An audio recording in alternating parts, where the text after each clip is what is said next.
तो आप कहोगे अरे अरे बैक्टीरिया नहीं खाएंगे हम, है ना, बैक्टीरिया नहीं खाएंगे हम जो है ना नॉन वेज नहीं खाते हैं, हम कैसे बैक्टीरिया खा लेंगे, और आप खाते ही हो दिन रात। बात समझ रहे ना? तो समझने की बात है, समझ में आ जाए तो आपकी आंखें खुल जाए, नहीं आए समझ में तो रोज खाते रहो बैक्टीरिया वायरस और कहते रहो कि हम तो नॉन वेज नहीं खाते, हम तो शुद्ध शाकाहारी है, और रोज आप लाखों जीवों को खा खा के पेट पाल रहे हो अपना। समझ में आ रही ना बात? तो कुल मिला के गाय का गोबर वहां पे इसलिए रखा जाता है कि कोई भी नेगेटिव एनर्जी आपके पॉजिटिव कार्य में बाधा पैदा ना कर पाए, इसलिए वहां पर गाय का गोबर रखा जाता है। तो अब क्या है ना, लोगों ने रखना बंद कर दिया। तो जिन लोगों ने रखना बंद कर दिया या फिर गड़बड़ ये कर दी कि भारतीय नस्ल की गाय तो बची नहीं, तो उन्होंने जाके भैंस का ही रख दिया। बोले पंडित जी कह रहे हैं यार रख तो दो यार, उनको क्या पता गाय का रख दिया या भैंस का रख दिया, उन्होंने तो बोला खाली कि गाय का गोबर लाओ, तो अपन ने चुपचाप जो है ना पड़े का भी रख दिया, या ठीक है जो मिला रख दिया, या कंटामिनेटेड गाय का रख दिया, ब्रीडेड गाय का रख दिया, हाइब्रिड गाय का रख दिया। तो क्या हुआ, जाके 2 साल बाद तलाक हो गया। 2 साल 4 साल बाद गाड़ी गड़बड़ा गई। ऐसे हो रहा है ना, बहुत सारा मामला हो रहा है। हाँ, और कुछ लोगों ने तो गोबर रखना ही बंद कर दिया। उन्होंने कहा काहे को मंडप, चलो चलो कोर्ट पे चलते साइन करते हैं। तो फिर फटाफट उनको फिर दूसरी डिग्री करानी पड़ती तलाक वाली। हम जो है ना अव्यवस्था का एक एग्जाम्पल बन चुके हैं। कुल मिला के मानव एक अव्यवस्था का एग्जाम्पल बन चुका है। अगर अव्यवस्था देखनी है सृष्टि की तो मानव को देख लो। और भगवान इतने परेशान है बेहिसाब, आप सबसे, हम सबसे, क्योंकि और किसी से ही उनको कोई परेशानी नहीं है। सांप को जो काम दिया था वो आज तक पॉइजन बना रहा है। मधुमक्खी को जो काम दिया था ऊपर वाले ने वो आज भी शहद बना रही है। मच्छर को जो काटने का काम दिया था वो आज पूरी ईमानदारी से काट रहा है।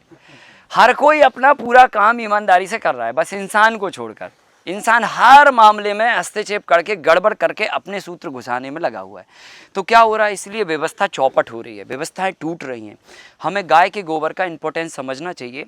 हम गांव में जाते हैं, घर के दरवाजे पर भी गाय का गोबर लीपते हैं, हम लोग भी लीपते हैं। यहाँ कंक्रीट के बिल्डिंग में हमने अंदर में गाय का गोबर लीप रखा है पूरा। तो इससे क्या होता है, जो एटॉमिक एनर्जी होती है गाय के गोबर के अंदर, वो एटॉमिक एनर्जी आपकी नेगेटिव एनर्जी को हटा देती है। और ये बहुत साइंटिफिक है, आप करके देखिए। और मैं आपको अगर रिसर्च लेवल पे लेके जाऊं, कनाडा में एक टीम है जिन्होंने पूरा 1000 महिलाओं पे इसके ऊपर रिसर्च किया कि ये है क्या चीज़ एक्चुअली, है ना। तो गाय का गोबर जब घर के दरवाजे पर लीप के आप बाहर की खराब किरणों को रोक सकते हैं, तो इसका मतलब ये है कि नेगेटिव एनर्जी के साथ साथ में रेडिएशन भी रोका जा सकता है। और गाय का गोबर रेडिएशन रोकने में सबसे ज्यादा धरती पे फेथफुली है, सबसे ज्यादा पावरफुल। अगर किसी में रेडिएशन रोकने की पावर है तो वो गाय के गोबर में है। और वो इसलिए नहीं है कि वो गाय का गोबर है, इसलिए क्योंकि गाय के अंदर सूर्य केतु नाड़ी एक डिवाइस है जो गोबर के अंदर सूरज की एनर्जी को कलेक्ट करके लेके आती है, और वो एनर्जी के कारण कोई दूसरी एनर्जी टिक ही नहीं पाती है संसार में। ये है साइंटिफिक कारण, ठीक है। तो अब क्या हो रहा है, घर के दरवाजे पे जब हम गोबर लीपते हैं तो आप अगर सर्वे आपको करना हो, किसी की रिपोर्ट पे भरोसा नहीं करना हो, कोई साइंस पे भरोसा नहीं हो रहा हो, तो आप जाइए गांव में और ऐसे 100 घरों में जाइए जो गोबर से लेपे हुए मिट्टी के बने हुए घरों में रह रहे हैं, और उनसे आप पूछना आपके दादाजी को अटैक हुआ था क्या, पूरा सर्वे कर लो आप। तो किसी को बीमारी हुई थी क्या, किसी को कैंसर हुआ था क्या, किसी को कुछ हुआ था क्या, किसी को, आप पूरा डाटा बनाइए।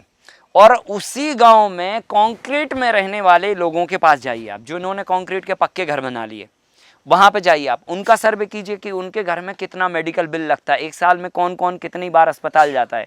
आपकी आंखें खुल के रह जाएंगी। जो लोग अभी भी मिट्टी और गोबर के लिपे हुए घरों में रहते हैं, उनको जो है ना बीपी भी नहीं है, शांत हैं वो एकदम। दुनिया की कोई ताकत, भूकंप ही आ जाता है वो हिलते नहीं है, ना घबराते हैं। इधर तो खबर ही आ गई ना अकेली, तो अपन आजू बाजू देखने लगते यार हमारा तो नहीं हिलने लगा, इतना वो हो चुका है, समझ रहे ना।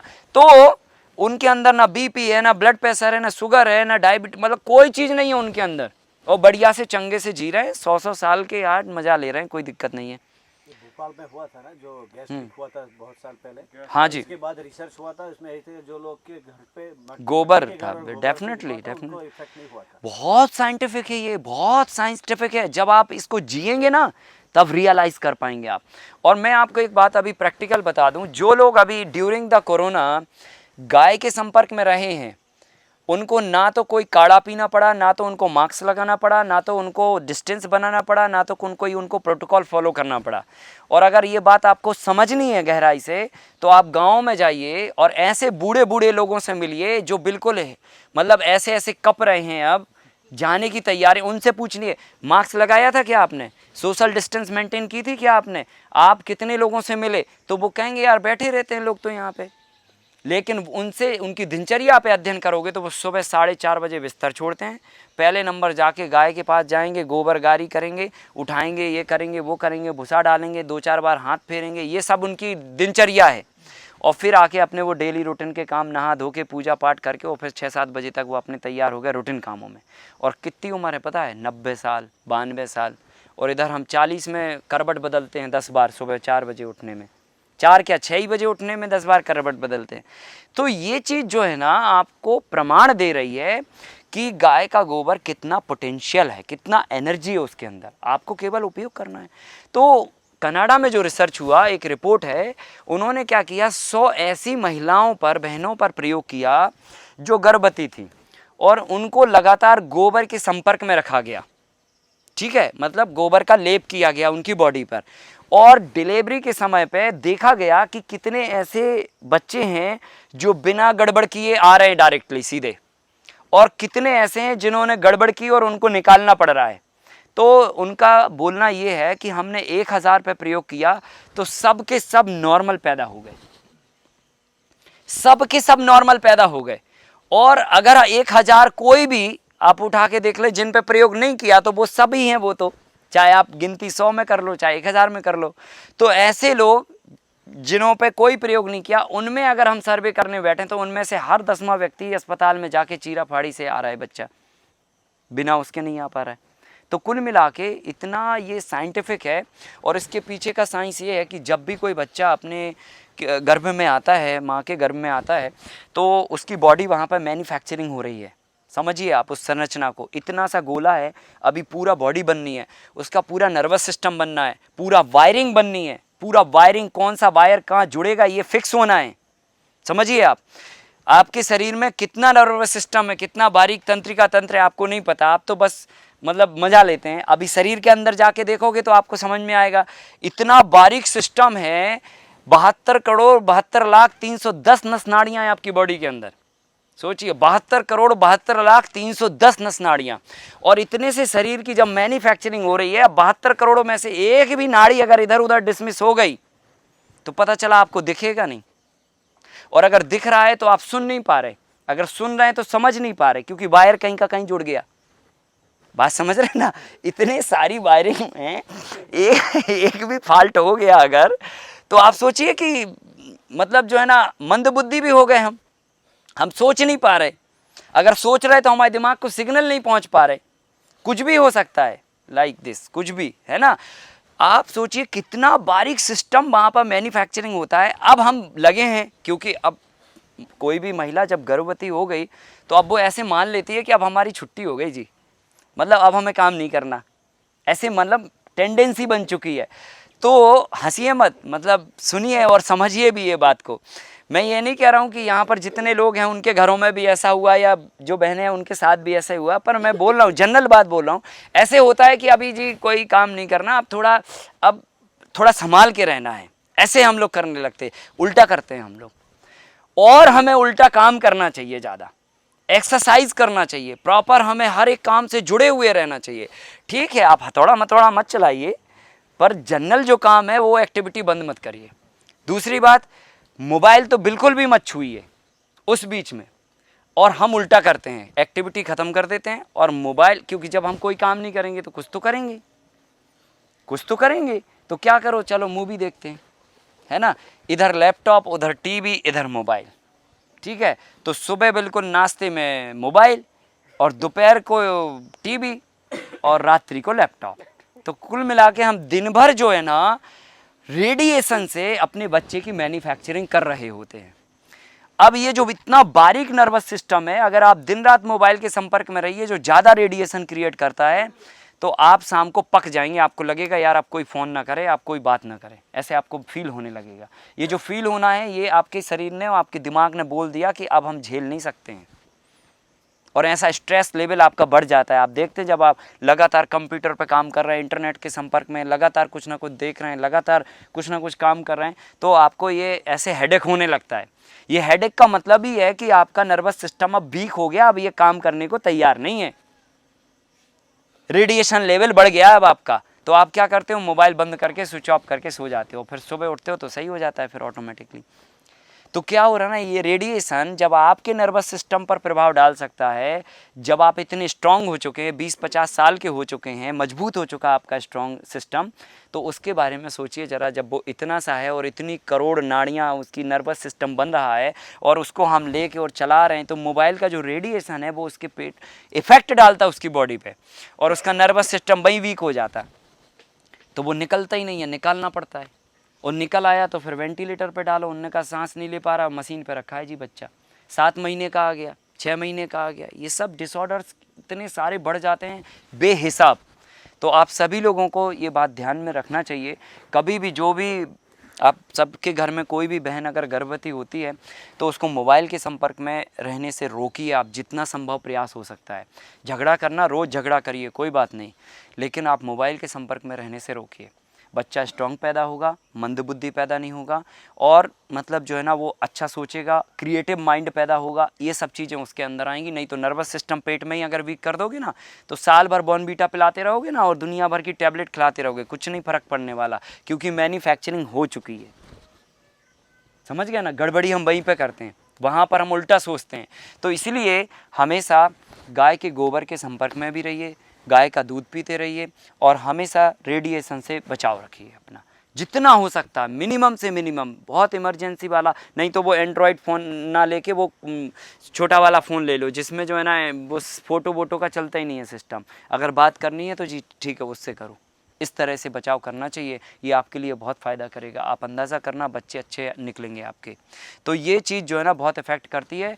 तो ये रिसर्च दुनिया में हो चुकी है, रेडिएशन रोकने में गाय का गोबर बहुत पावरफुल है। और पूरा ये सारे सूत्र, चाहे मंडप में गोबर के गणेश बिठाने की बात हो, चाहे घर के दरवाजे पे गोबर लीपने की बात हो, चाहे हर प्रकार के संस्कार में गाय के गोबर को लीपने की बात हो, चाहे मरने के बाद जब राख उठाने जाते हैं फिर उसके ऊपर से गाय का गोबर लीपने की बात हो, जहाँ पे भी गाय का गोबर है उसका मतलब ये है नेगेटिव एनर्जी को ख़त्म करना, सूरज की एटॉमिक एनर्जी का वहाँ पर प्रसार करना। सबका एक ही जगह एक सूत्र आके खुलता है, वो है सूरज की एटॉमिक एनर्जी, बस ख़त्म। इसीलिए हम गाय का गोबर ढूंढते रहते हैं। तो आप सभी लोगों से आग्रह, इस गाय के गोबर के एटॉमिक एनर्जी का प्रयोग करिए आप, है ना। ये बहुत साइंटिफिक है और यही गाय हमें पालना है, इसी गाय के अंदर वो गुण हैं। और भारत में एक गाय नहीं 36 नस्लें हैं टोटल, जो भारतीय हैं, जो देसी हैं, जिनके अंदर ये सारे गुण हैं।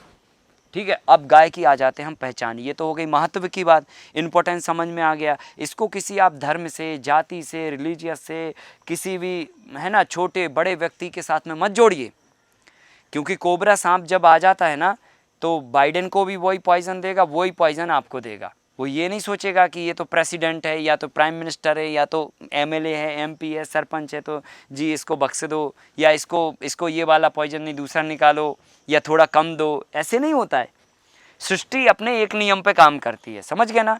तो ये जो गुण है वो सबके लिए एक जैसे हैं। अब आपको उसके गुण का फ़ायदा लेना तो लीजिए, नहीं लेना तो आप बातें करते रहिए, व्यवस्थाएं चलाते रहिए, लड़ते झगड़ते रहिए। गाय तो अपना काम कर ही रही है ना। अब मधुमक्खी पे अपना शहद बना रही है, अपना पालन कर रही है संसार में, वैसे ही आपको करना चाहिए अपने गुण धर्म का पालन। तो हर कोई व्यक्ति धर्म से, जाति से, इन सब चीज़ों से लोगों को और चीज़ों को मत बांटिए।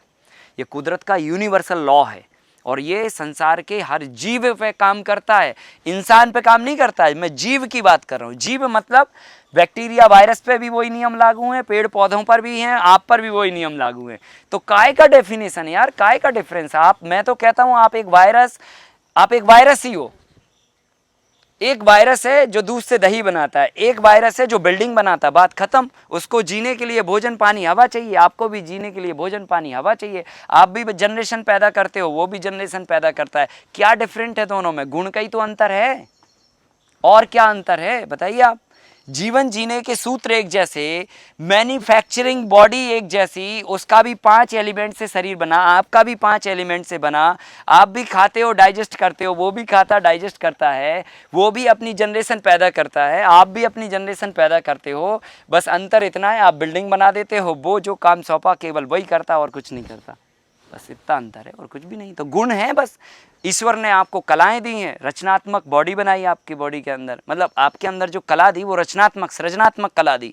सृजनात्मक कला किसी और बॉडी के अंदर नहीं है, चाइना में कला दी है। तो इसलिए हम बिल्डिंग भी बना लेते हैं, मोबाइल मिसाइल बम भी बना लेते हैं, बाकी ये लोग नहीं बना पाते, है ना, ये चीज़ है। तो गुण के आधार पर सब अलग अलग हैं और जीवन के आधार पर सब सेम है, तो फिर अंतर का आएगा। तो इसलिए इन सब चीज़ों में मत उलझो और ना ही फंसो ना फंसाओ किसी को, ठीक है। यूनिवर्सल कांस्टेंट व्यवस्था पर काम करो और ये सोचो कि ये जो धरा है, ये जो धरती है, इसको वसुंधरा को हम वापस वैसे कैसे छोड़ के जाए जैसे हमारे पूर्वजों ने इसे हमें दिया था। ये छोड़, ऐसे आपका दायित्व होना चाहिए। ये पूरी पृथ्वी, ये पूरी धरा, ये आपकी एक जननी है ना। इस धरती पर आपने जीवन लिया है और इन सब चीज़ों से मिलके आप बने हो, तो इसका ऋण आपको चुका के जाना है। और ऋण आपका क्या है? ऋण यही है कि जो लिया है वो लौटा के जाओ। आपने इतनी हवा ली है, आप पेड़ लगा के जाओ। आपने इतना पानी लिया है, रिचार्जिंग की व्यवस्था करके जाओ। आपने इतना भोजन लिया है, जहर मुक्त मिट्टी करके जाओ। ऐसे करके आपको जाना चाहिए। तो ये आपका एक धर्म है, दायित्व है।